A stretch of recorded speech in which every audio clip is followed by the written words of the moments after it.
The first of a new series of annual reports on the impact of domestic violence in Maine came out today.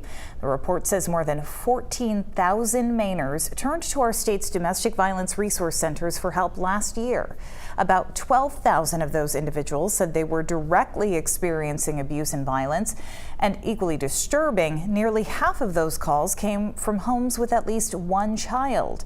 News Center Maine's Chloe Thibault looks into the progress being made in Maine when it comes to domestic violence and the work that still needs to be done. Good morning, everyone. Tuesday in Augusta.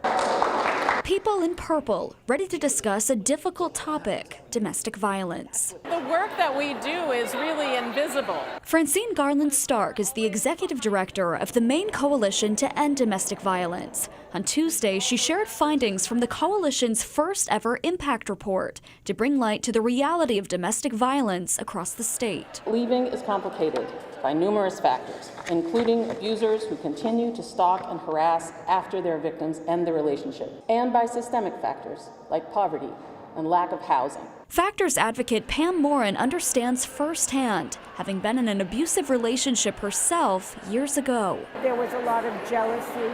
There was a lot of, monitoring everything that I did, monitoring the clothes that I wore. She says it was hard to leave her abuser, but eventually it had gotten to a point where I was afraid for my life and for my children's life. It doesn't end that way for everyone, though. According to Maine's Deputy Attorney General, in 2022, there were 30 homicides in the state.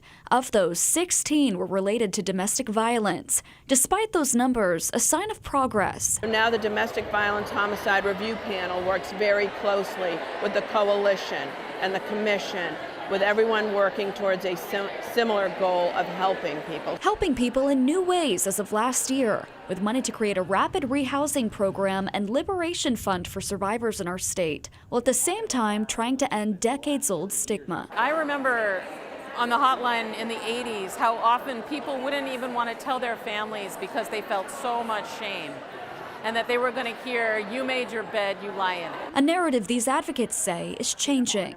In Augusta, Chloe Thibault, News Center, Maine. The report does note that more abusers are getting the proper intervention and treatment thanks to a 2018 statute.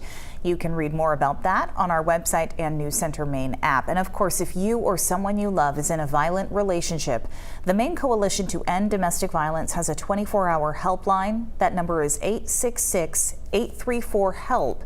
That's 866-834-4357. You'll be put into contact with people who can get you help and keep you safe.